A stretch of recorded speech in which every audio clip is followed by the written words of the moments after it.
नमस्कार. आजची कथा गरज. टॉयलेटसाठी अनुदान योजना या अंतर्गत समाविष्ट आहे. अभिवाचन कविता मेंदळे अर्थात मीच केलेलं आहे. परिचय थोडक्यात सांगते. BA economics honours, MA Marathi विशेष प्रावीण्य. जन्म गुहागर रत्नागिरी जिल्हा. निसर्ग सहवासाचा जडणघडणीवर प्रभाव पडलेला आहे. एकूण 39 पुस्तकं प्रकाशित झालेली आहेत. त्यातली 21 मुलांसाठी आहेत. राज्य शासन, महाराष्ट्र साहित्य परिषदेसह अनेक पुरस्कार प्राप्त आहेत. पद्मगंधा प्रतिष्ठान, नासी फडके असेही पुरस्कार मिळालेले आहेत. गाण्याची आणि प्रवासाचीही खूप आवड आहे. धन्यवाद.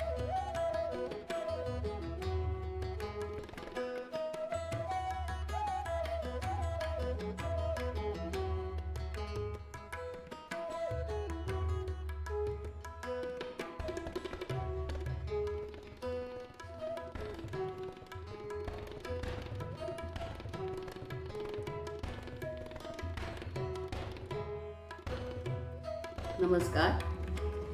मी कविता मेंदळे. ऐक सखे या माझ्या कथासंग्रहातली गरज ही कथा मी वाचणार आहे.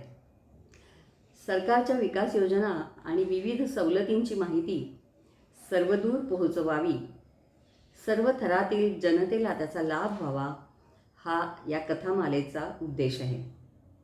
ऐक सखेला माजी मुख्यमंत्री माननीय देवेंद्रजी फडणवीस यांची प्रस्तावना लाभलेली आहे. तर सुरू करते. गरज. वासंती, वासंती, अगं यावेळी मला नकार द्यायला भाग पाडू नकोस. आता काहीही शक्य नाहीये. चिरलेली घेवड्याची भाजी फोडणीला टाकता टाकता अपर्णानं सांगितलं. दुसऱ्या शेगडीवर पोळ्यांसाठी तवाही ठेवला. वहिनी, पाण्यात दाबलेली काकडी उसळी मारून वर येते ना, तसा माझा जीव खुसपटून वर येतोय काय? निलाजरा मेला का बोल लावतेस स्वतःला? हे बघ, जेव्हा शक्य होईल तेव्हा आपण होऊन. वहिनी, मला ठावं आहे.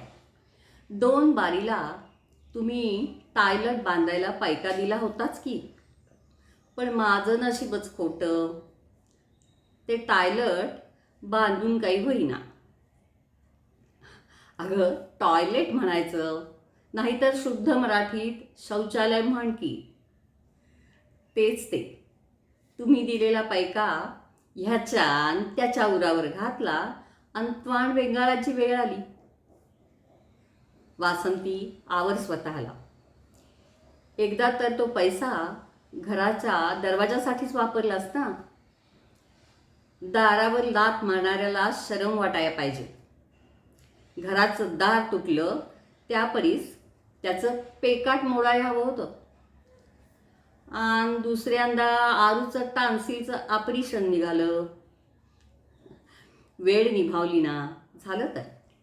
तसंही थोडे थोडे पैसे तू परत करते आहेसच की. फिरून ये रे माझ्या मागल्या म्हणाया तोंड पसरलंच की. काय करू? रोहिणीला, माझ्या लेकीला लाज वाटतीया. पोर नातीदुती झालीये. तिला घरात टॉयलेट पाहिजे. पडदा सरकवून आता पावतो निभावलं. आता तिचं म्हणणं रास्त वाटतंय. तुझी अडचण मला समजली आहे. सवड झाली की पाहते पैशाचं. आत्ता ना आत्ता मलाच प्रॉब्लेम आहेत. मग माझ्या निकडीला बी जरा थांबायला सांगते. वासंती, अगं, अपर्णा म्हणाली. इतक्यात वासंतीने तिच्या हातातलं विसळलेलं पातेलं जरा जोरातच ओट्यावर उपडं घातलं. अपर्णाने वासंतीकडे पाहून न पाहिल्यासारखं केलं आणि ती ऑफिसला निघण्याच्या तयारीला लागली. अपर्णाची तनू सरावाने काम आवरत होती. मनू मात्र रोहिणीसाठी टॉयलेटच्या गरजेचा विचार करत होती. वासंतीच्या पैशांची मागणी विचारांच्या बाहेर टाकता येत नव्हती. अपर्णाने मग तिच्या परीने त्या महिन्यातले जादाचे खर्च आठवून पाहिले. प्रॉपर्टी टॅक्स भरायचा होता. मुन्नीला 2 दिवसाच्या फोटोग्राफी शिबिरासाठी म्हैसूरला जायचं होतं. त्यासाठीची नोंदणी पैसे भरून करायची होती. खटकणारं कारण असंही होतं. जरुरीप्रमाणे वासंतीने जास्तीचे पैसे मागायचे आणि आपण ते तत्काळ काढून द्यायचे अशी सवय वासंतीच्या आणि आपल्या दृष्टीनेही योग्य नव्हे. त्यामुळेही एरवी वासंतीच्या कामाविषयी तक्रार करण्यासारखं काहीच नव्हतं. केरबारे, भांडी घासणं, भाजी चिरणं, कपडे वाळत घालणं, बेडशीट्स बदलणं सर्व कामं वासंती निगुतीनं करत होती, बिनबोभाट करीत होती. तिच्या भरोशावरच आपण नोकरीचे ठिकाणी वेळेवर पोहोचतो हे अपर्णा जाणून होती. मुन्नी आणि सुशांत दोन्ही मुलं कॉलेजचं शिक्षण घेत होती. सुशांत मोठा इंजिनिअरिंगच्या 3ऱ्या वर्षात शिकत होता. त्याचे कॉलेजमध्ये पदार्पण झाले तेव्हा नव्हती इतकी सजगता मुन्नीने ह्या 1.5 वर्षात आणली होती. मुलींच्या बाबतीत आया जरा जास्त संवेदनशील होता की काय न कळे. दोन्ही मुलं कॉलेज संपल्यावर जमेल तसतसं घरी येत होती. घरी आल्यावर TV watching, phone surfing, music लिसनिंगची कसरत सुरू असते. घरातल्या कामांना हात लावण्याचं दुस्साहस ही मुलं कुठली करायला. त्यांचा अभ्यास करून ती पालकांना उपकृत करतात. अपर्णाला वाटलं, आम्ही लहान असताना ज्ञानार्जनाची आस आम्हा मुलांची होती. आता त्यासाठी पालकांची कसोटी असते. जमाना बदलतोय हेच खरं. हे खरं होतं तरी त्या क्षणी वासंती आणि तिची आर्थिक परिस्थिती हा विषय अपर्णाला चिवड्यातल्या काजूगरासारखा भासत होता. ना सोसत होता ना काढून टाकवत होता. आपलेपणाने आणि नेटकेपणाने काम करणाऱ्या वासंतीविषयी अपर्णाच्या मनात हळवा कोपरा नक्कीच होता. महिनाभर राब राबून मिळवलेले पैसे नवरा दारूसाठी लुबाडतो, नाहीतर सारी कमाई वयस्कर आईबाबांच्या औषध पाण्यासाठी कामी येते. अपर्णाचा जीव नेहमीच हळहळायचा. वासंतीची केविलवाणी परिस्थिती कित्येक वेळा सीमा गाठायची. अपर्णाला उमगायचं नाही की आपण वासंतीला कुठवर पुरे पडणार. यावेळी अपर्णाने पैसे देणं नाकारलं होतं. तरीही टॉयलेटचं संयुक्तिक कारण असताना रोहिणीची परिस्थिती सापेक्ष मागणी योग्य वाटत होती. रोहिणी अपर्णाच्या डोळ्यासमोर उभी राहिली. तिनं एका आईच्या नजरेतून लेकीच्या मागणीकडे पाहिलं आणि ती रास्त असल्याची ग्वाही दिली. वस्तुस्थिती अशी होती की अपर्णाला मुन्नीच्या मागण्या पुरवायच्या होत्या. मुन्नीने स्वतःच्या मेरिटवर कॉलेजमध्ये प्रवेश मिळवला होता.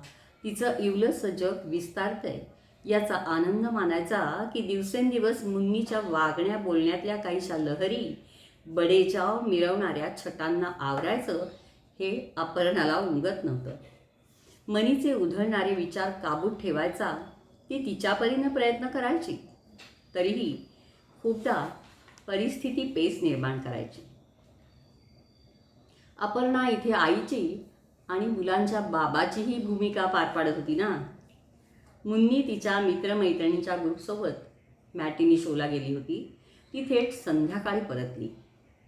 अपर्णाने शांत स्वरात विचारलं, मुन्नी कशी होती का आजची मूव्ही? दुपारची मूव्ही ना? सो होती. हो का? नाव काय होतं? आई काही विचारू नकोस. त्यावेळी ठरलेल्या शोची तिकीटं मिळालीच नाहीत. मग काय बत्ताच कोणता तरी पाहिला. यातलं खरं काय मानायचं? सगळं खरंच की. नंतर एका कॉफी शॉपमध्ये गप्पा मारत बसलो होतो, अगदी तिथल्या मालकाने घालवून देईपर्यंत. कमाल आहे तुमची. मुन्नी मला एकदा फोन तरी करायचा ना गं. मलाही रविवारी सुट्टी असते. वाट पाहत होते तुझी. आई प्लीज, बाळबोध विचार करू नकोस. आता तुझी मुलगी शाळेतली मुन्नी राहिलेली नाही आहे, म्हणून कुठेतरी टाईमपास म्हणजे अगं करावा लागतो आई. नाहीतर ग्रुपमध्ये सोनूली मुन्नी, नन्नीसी मुन्नी असं चिडवतात. ग्रुपची वटवट पुरे झाली. तुझ्या परीक्षेचा अभ्यास तुझ्यासाठी तुझ्या वाटचा कोणी करणार आहे का? होय आई. अगं आमचं तसं ठरलंय. काय? प्रत्येकानं एक एक टॉपिक करायचा आणि नोट्स काढून सर्वांना वाटायच्या, असं बोलणं झालंय आमचं. हे बघ, असं काहीही होणार नाही. भलता विश्वास ठेवू नकोस. जाऊ दे, तुला पटणार नाही. एक मात्र सांगते, फोटोग्राफीसाठी दोस्तांची मदत होते. उत्कृष्ट स्पॉटिंग करतात ते. त्या दिवशी विजेच्या तारेवरचा हळद्या पुष्करने दाखवला. झाडावर चढून झोपलेली मनी वेणूने लक्षात आणून दिली. म्हणे विश्वास ठेवू नकोस. शेअरिंग उपयुक्त असतं असं तूच तर शिकवलंयस ना आई. कर्म माझं. मुन्नी, अगं योग्य वेळ आणि उचित कार्यकारण भाव हा त्यामधला महत्त्वाचा मुद्दा असतो. शेवटी या सर्व वचनांची किंवा उक्तींची उपयुक्तता त्यांच्या नेमक्या वापरातच असते. ते समजावं लागतं मुन्नी. मला समजत नाही, अक्कल नाही आहे असंच म्हणायचं ना तुला नेहमीप्रमाणे. मुन्नी, हे बघ, तुझा बाबा इथे नाही आहे. तुझे कोणत्याही तऱ्हेने फसगत होऊ नये आणि वेळ निघून गेल्यावर जाग येऊ नये इतकंच वाटतं गं. असं काहीही होणार नाही तेवढी सावध असते मी. डोंट वरी. ठीक आहे. आरशाच्या कपाटाविषयी बाबापाशी तू बोलणार होतीस ना गं. आज त्याचा फोन येईल की मीच सांगू त्याला? नको, मी बोलेन त्याविषयी. आधी आज म्हैसूरच्या फोटोग्राफी शिबिराविषयी बोलते. शिबिराची फी आणि तिथल्या राहण्याचाही खूप खर्च आहे गं. ते सगळं बाबा एका मिनिटात ओके करेल. तरुण मुलीच्या स्वयी वागण्यातल्या काळजीसह तुझा ना माझ्यावर विश्वासच नाही आहे ना. म्हणूनच तर. आई, ते जाऊ दे. आल्यापासून मला चिवड्याचा वास येतोय आणि भूकही लागली आहे. आई, ओलं खोबरं आहे का गं चिवड्यावर घ्यायला? या प्रश्नाचं उत्तर अपर्णाने कृतीतून दिलं.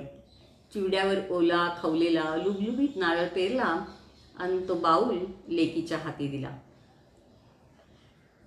21व्या शतकातल्या या यंत्रतंत्रज्ञानाशी लीलया खेळणाऱ्या लेकीकडून भलत्या अपेक्षा अपर्णानं केल्या नाहीत.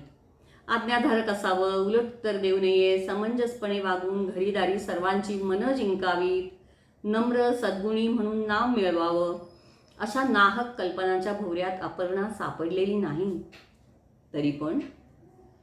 तरी पण उद्धटपणाला आवर घालावा, आपली आर्थिक परिस्थिती ओळखता यावी, इतक्याच रास्त अपेक्षा आहेत.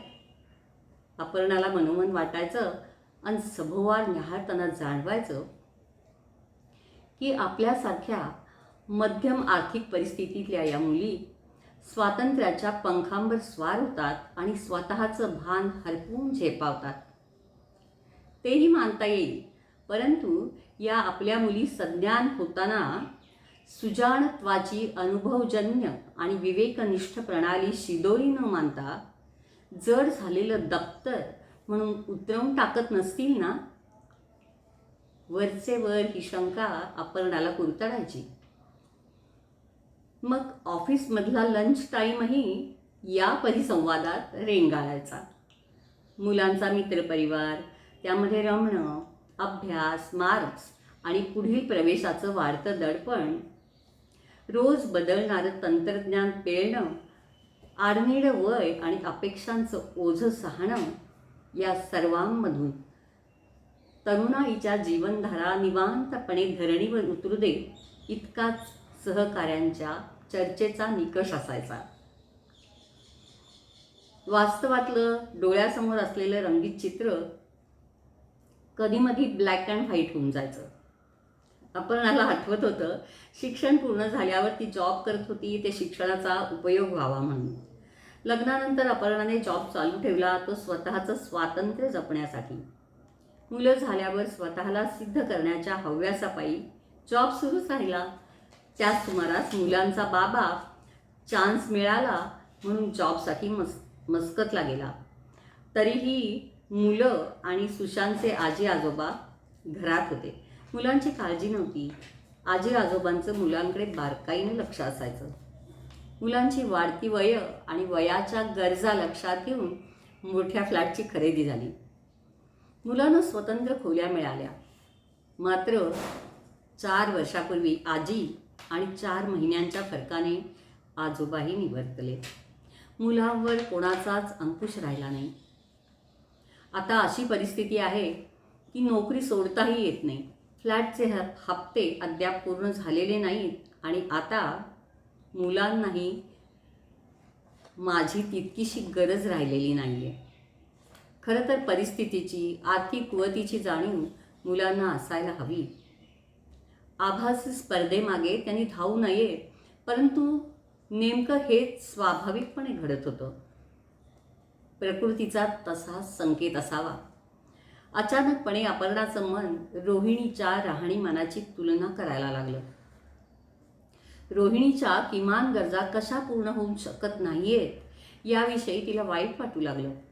रोहिणीसाठी काहीतरी करावं असा कौल मन द्यायला लागलं.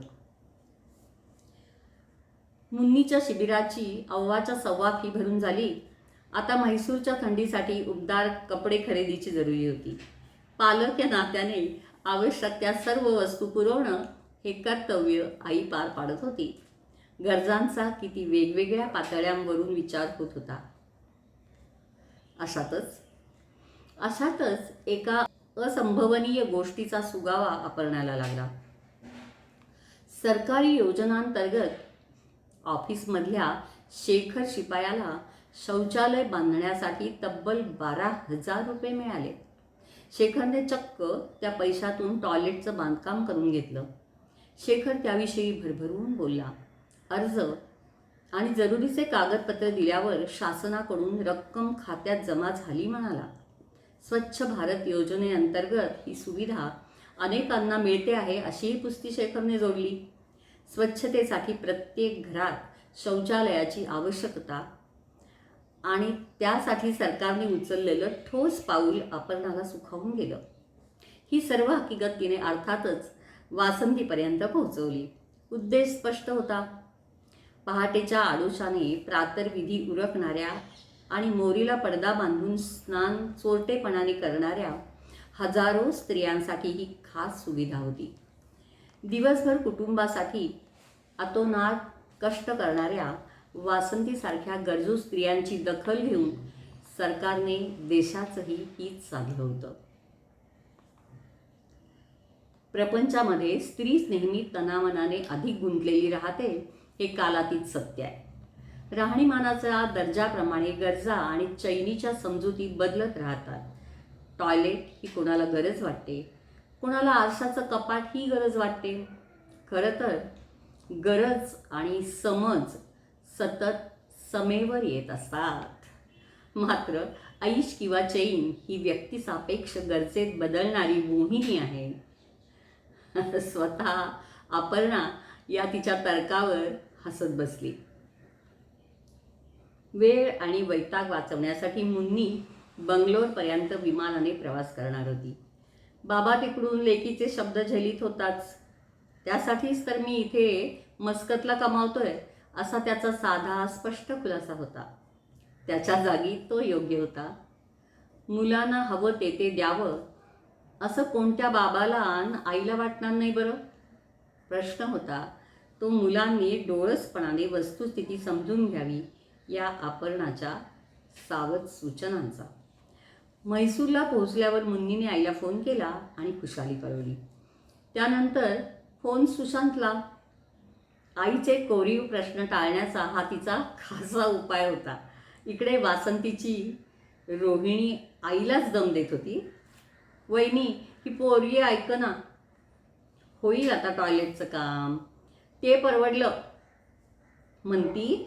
असल्या दारुड्या व्यसनी माणसासोबत नांदू नकोस.